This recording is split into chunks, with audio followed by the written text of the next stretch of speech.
Wake up, buyer payer people. It's a beautiful day. Go grab yourself another cup of joe and say hello to Jim and Michelle Rhodes on the Buy Here Pay Here morning show. Take it away, you two.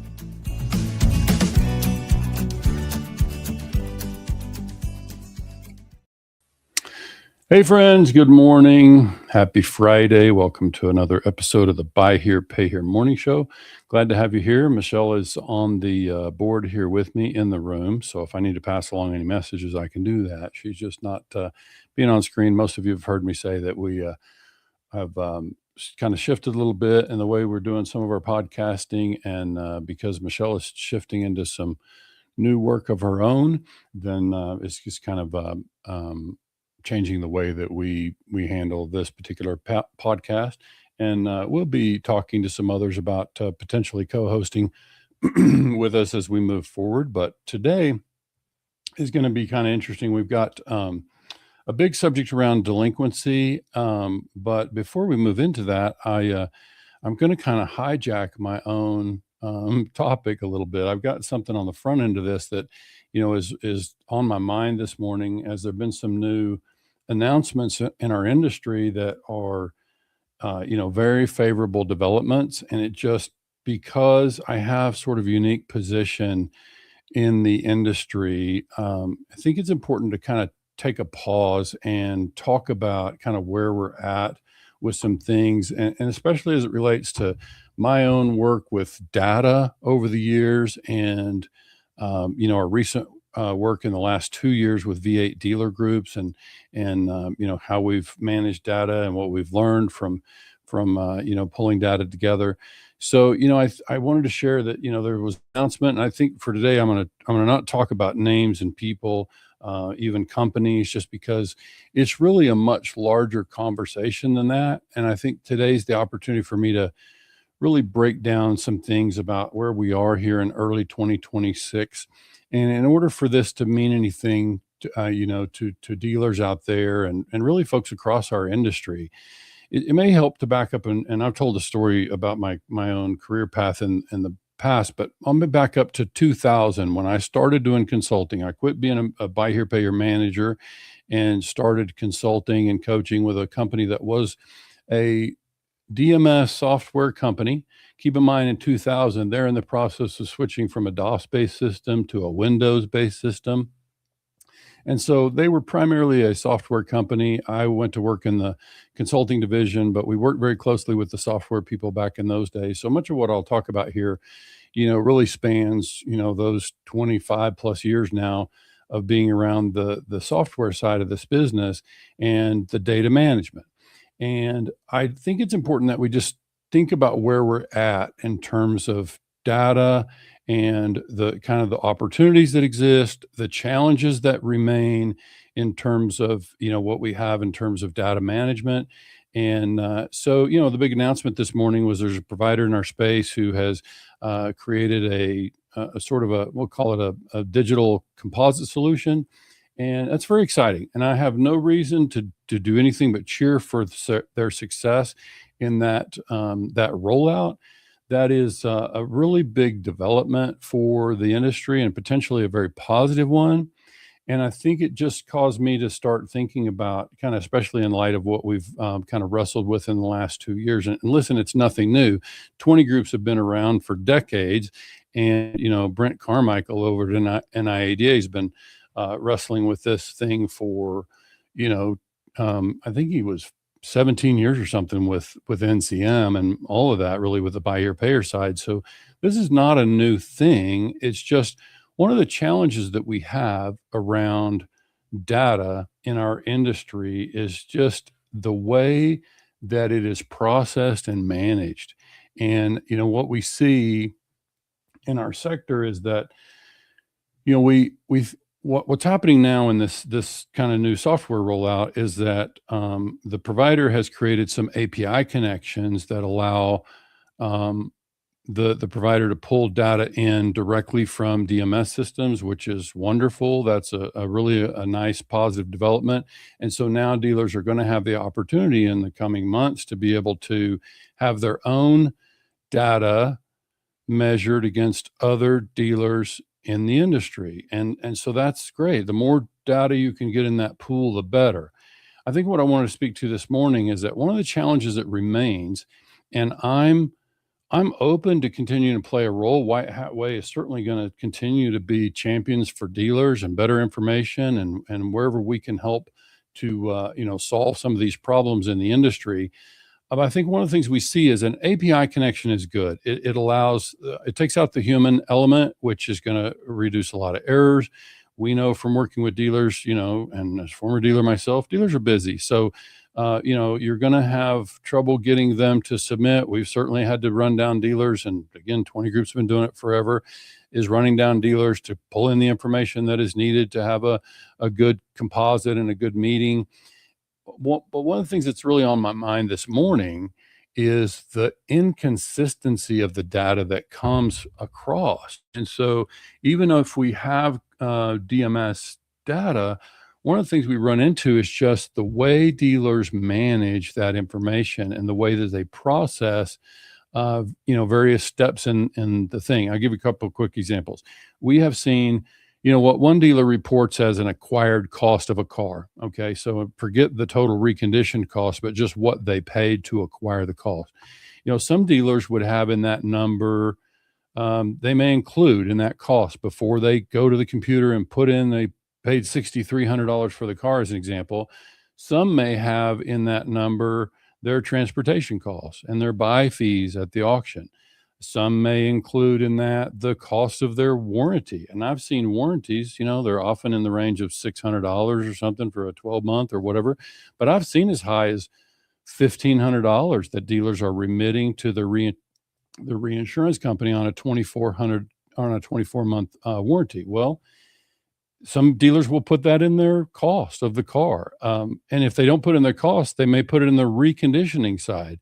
And so I think what I was trying to illustrate this morning is that while we're taking some really big steps forward, and that's important, I think it's important for us to pause and recognize that until we solve that problem of inconsistency of reporting, we just are going to have a limit to what meaning we can pull from this. And here we're doing small groups in V8. We meet with dealers, we pull in the data, and we validate to an extent to calculate the receivables balances and make sure that our receivables are coming in within a reasonable amount of deviation. And I'm thinking back to a meeting we just had, a December, I guess it was January meeting, that one of our members said that they're a data nerd kind of like me, and they basically said they actually teased me in that meeting about being a mad scientist when it comes to data, and I accepted it as a compliment. It's I do dig into the data, and the data means a lot to me, and I think having it be presented in a way that is relevant to dealers is significant. Barely a couple of minutes in, and already having to hydrate, so bear with me. But I think this is going to be, that same dealer also said that, when you look at a spreadsheet and you discover that there's a problem with one number, it causes you to lose confidence in the whole thing. And it causes, and that's fair. Like, I feel the same. And I think in the way that this dealer said, is kind of like, I just would quit listening. And I think this has been one of the challenges. And I get that frustration, because that's a frustration I've been living in, throughout most of my career and working with data. And I think that what you see is that we still have a problem to solve at the data level. And we're very fragmented is the word that people use. You have a lot of DMS systems, and they process differently. One example I didn't give is we've had dealers in our V8 system that they don't assign a value to a repo at all. There's no ACV coming back in or fair market value attached to their repos. So a net charge-off number for them looks very different than the other members of the group. And so and we've had dealers who, when they first joined V8, had a very different repo processing method, and they conformed, they didn't know better. Excuse me. So they conformed to what we suggested, and now their numbers align with the rest of the group. I think it's an opportunity for me to say that, again, I'm all about progress, and I want to see dealers have new and better information and be able to make good decisions. I'm also cautious about the idea that until we solve this thing with the way we manage data, and some of this is best solved at the DMS level. I mean, I'll just say it. I'm having worked with DMSs and received very little cooperation across 20 years, that you still, until you get DMSs to get some sort of continuity in the way that they process data, and that they are able to filter data coming in from their members. Look, dealers, part of the reason dealers are attracted to buy here, pay here is because of the independence of it all and the ability to be kind of a renegade and do business the way they want to do business. And that's fine. It's a beautiful thing. And when you start to move toward talking about data, it makes it challenging. And so I think there's still work to be done in that regard. And I just am just kind of a word of caution to all the parties. This is for dealers. This is for vendors in the space. This is for, all the providers and the data management people, including some of the partners that we're currently working with on some initiatives that would have a chance to solve some of what we're talking about here. I just think that it was to me, it was worth taking a few minutes to share that, we've still got work to do in that regard in terms of solving some of this stuff, and API integrations and connections of data and the flow of data is good. Now it's just a question of how clean and how reliable is that data that's going to be moving across these API connections. And so I say that,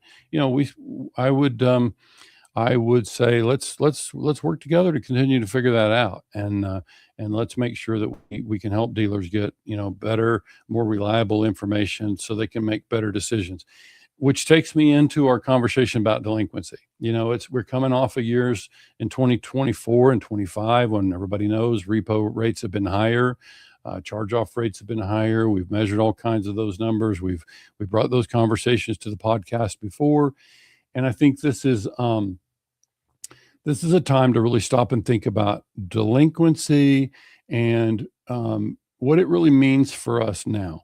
So obviously, by the end of our conversation here around delinquency, I want to send dealers home with some takeaways that will be hopefully actionable things that you can take to work in your dealership now that can have some impact on these things that we're going to discuss. Because I think that our topic today, or our title of the podcast rather, was 30 Days is a Lifetime, which I'll talk about that. That comes from Ken Shilson. Some of our listeners are new enough to the industry that they may not be familiar with Ken Shilson, but those of us who've been around since the 90s and 2000s, we saw Ken as a CPA by trade build the NABD organization, had very successful conferences over the years.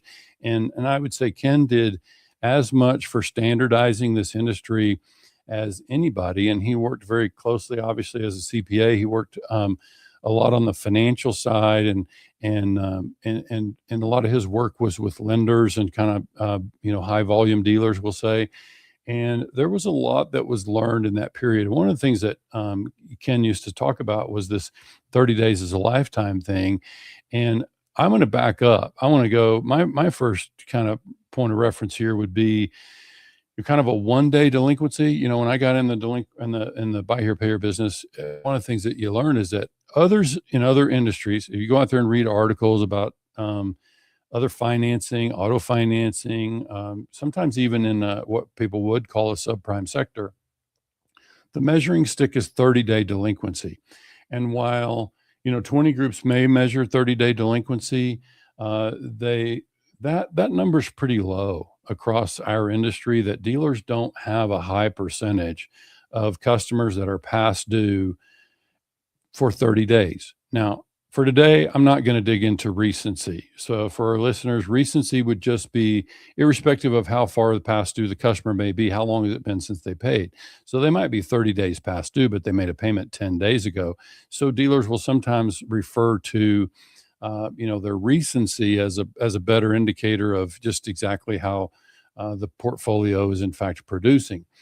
But I think for today, when we just talk about delinquency, the reason, if we just put aside recency for a minute and we talk about our delinquency, then you look at 1, 8, and 15-day delinquency. So why those numbers? Well, because a high percentage of our dealers are doing biweekly payments. I mean, if I had to guess, just based on the data that I see, I would say probably north of 60% of payments in our buy here, pay here sector are biweekly. Okay. So when we say that, that's why I start to lean on a 15-day delinquency. When you've got a customer who's 15 days past due, and a lot of these payments, of course, land on a Friday. So let's just talk about that scenario. If you've got a customer who's now 15 full days past due, that means they have fallen behind on 2 payments. And so we're getting into what I would call the danger zone.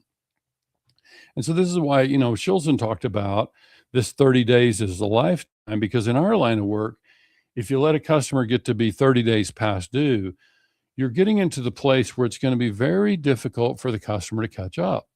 And, kind of goes back to the thing about, when we look at delinquency numbers, and some dealers have extraordinarily high or let's say low delinquency, high success in delinquency, then the question becomes, can we know for sure that they're not modifying contracts or doing, this is another thing. DMS systems call them different things. Some DMS might call it a due date change, or others, it would be a full-on modification or payment deferrals, whatever.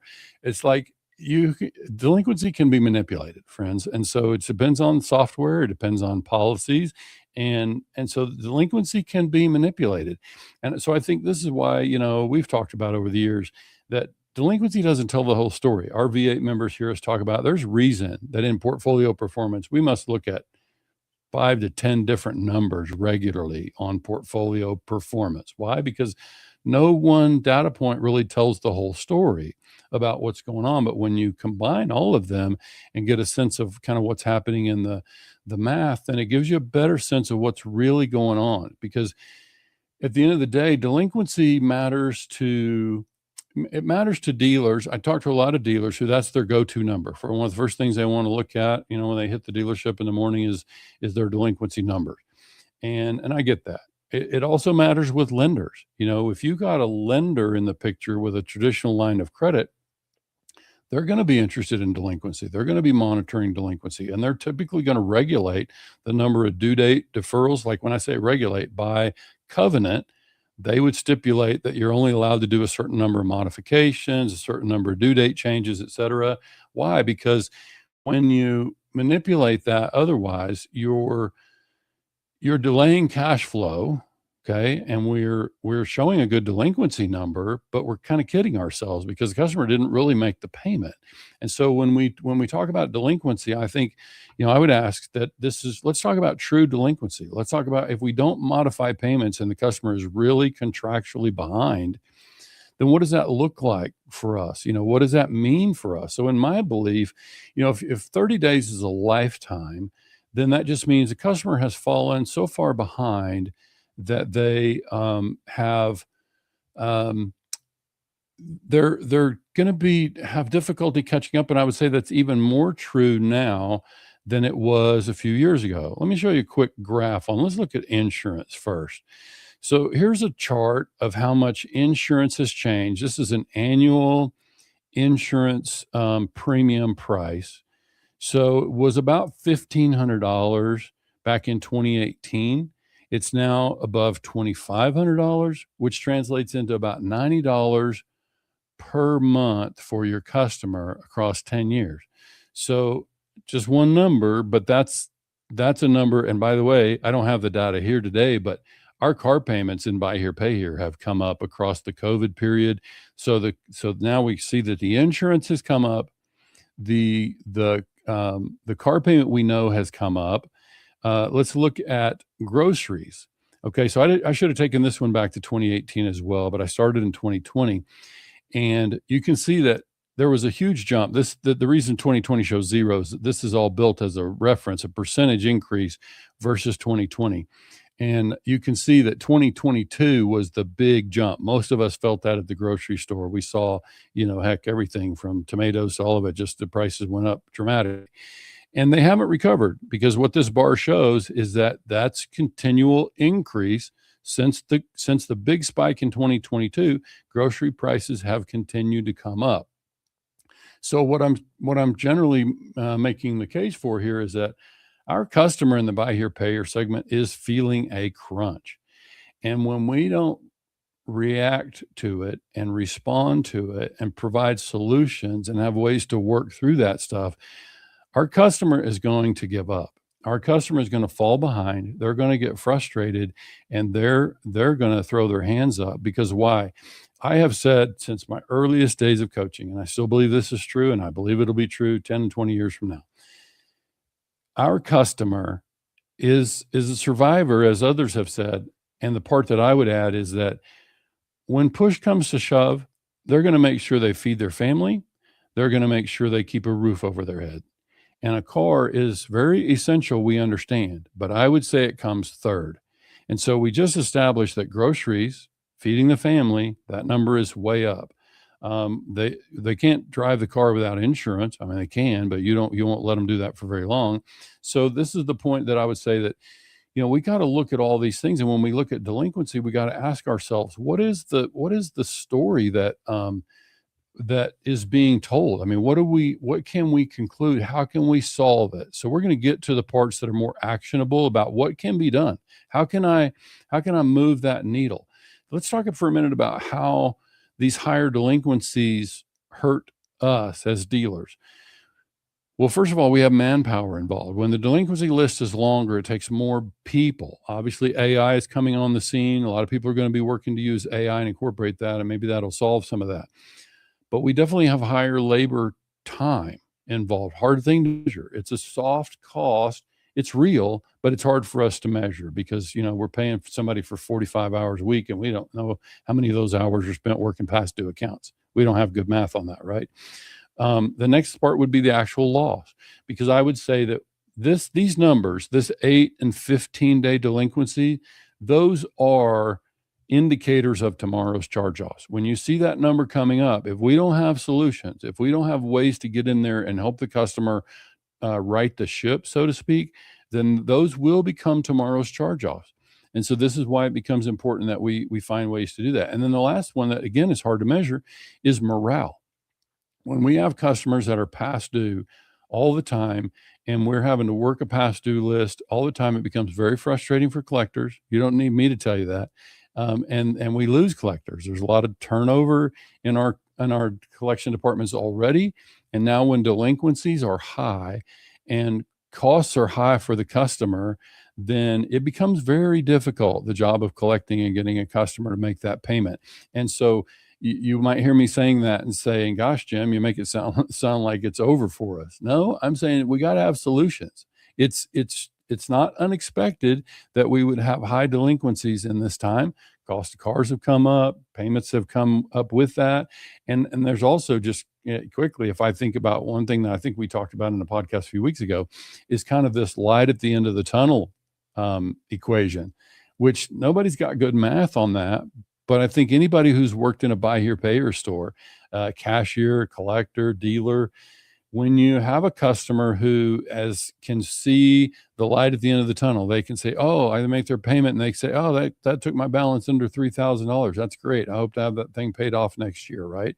And so there's a very real thing that happens there. Can the customer see any light at the end of the tunnel? We know that in our buy here, pay here sector right now, our negative equity is as high as it's been in a very long time, which suggests our balances are high. Our customers aren't seeing light at the end of the tunnel as early. And so this is why it becomes especially important that we have solutions ready when the customer is falling behind, and that when we want to look at it, and so I talk about a lot, a 0 to 3 day delinquency. I think this is something that we want to look at. What's the 0 day? That means the customers that are coming due today.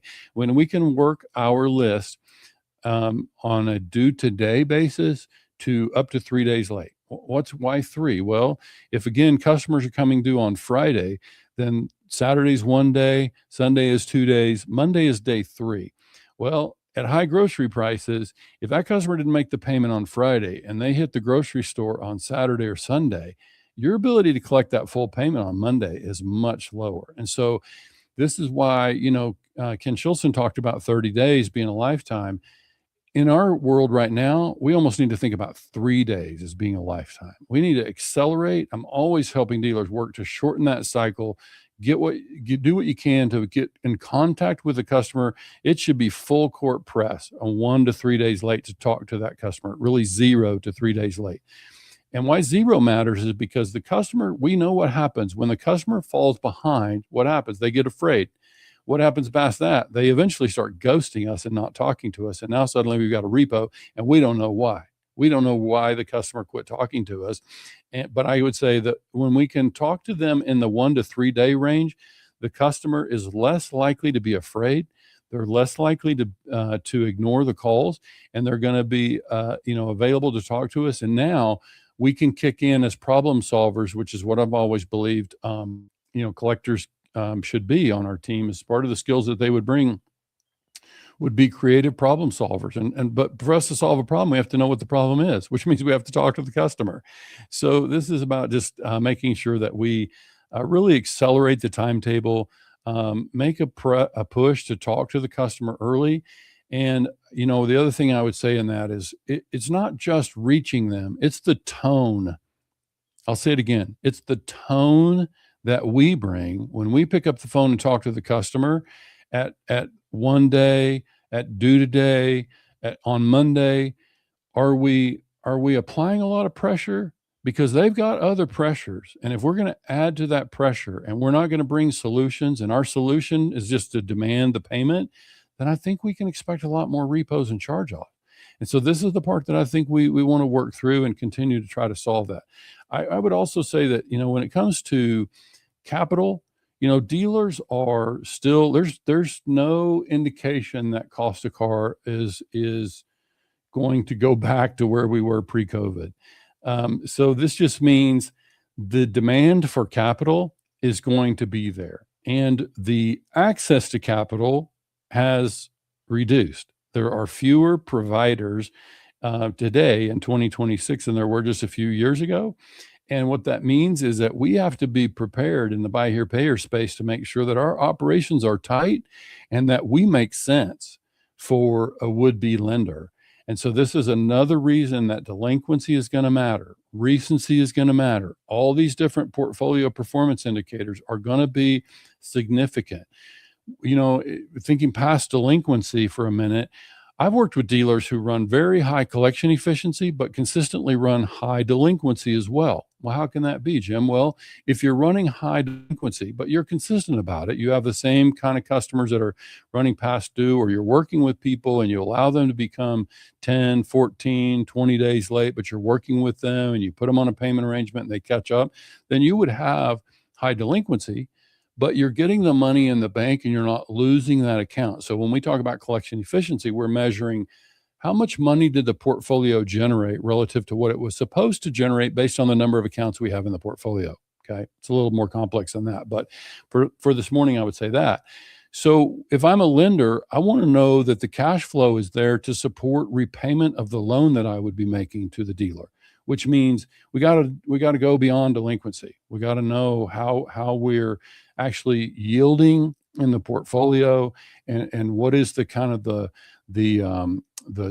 ultimate turn. Like how quickly do we turn around these payments, and what kind of charge off rates are we experiencing? So these things are ways to begin to solve that. And then I already mentioned this idea of winning at the 0 to 3 day mark.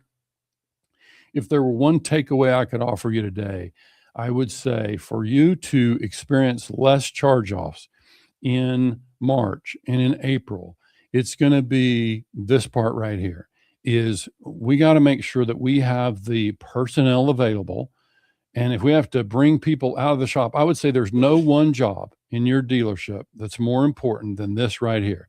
And when you position your staffing and when you think about personnel and you look at your organizational chart, you have to ask yourself, do we have the personnel do we have the processes in place to allow us to make sure that the 0 to 3 day delinquency is a priority every day of the week, every morning of every day of the week? This has got to be priority one. And so when we're so busy selling cars, or we're so busy taking calls about reconditioning from a shop across town, when we're so busy with that and we look up and it's 4:30 and we haven't worked the 0 days and we haven't worked the 1 day late, this is where we're having leakage, and this is where we lose our attraction, or how attractive we become to a lender. Will we ultimately get the line of credit? Maybe, but we're probably going to pay more for the money if we get qualified. We may have a lower advance rate because of our portfolio performance. So I would say that, look, I love my car dealer friends and clients, and the industry's been good to me. I've been at this 25 years, and it's been good to me. I would also say that I love my dealer friends. We got to take, and even in tax refund season, friends, we got to remember we love sales, and we love cranking out sales and moving metal. And we pay a price for that when we don't have the personnel in place for making sure that priority one is 0 to 3 day delinquency. And when we solve that, we begin to reduce our repos. We'll see fewer charge-offs. You're going to see more, you're going to see fatter bank deposits. And so this is part of what I think we got to make sure that we have the personnel to do that part. And now you'll start to see your delinquency rates and your charge-off rates improve. So hope that helps. Glad you tuned in today. Thanks for making us part of your Friday.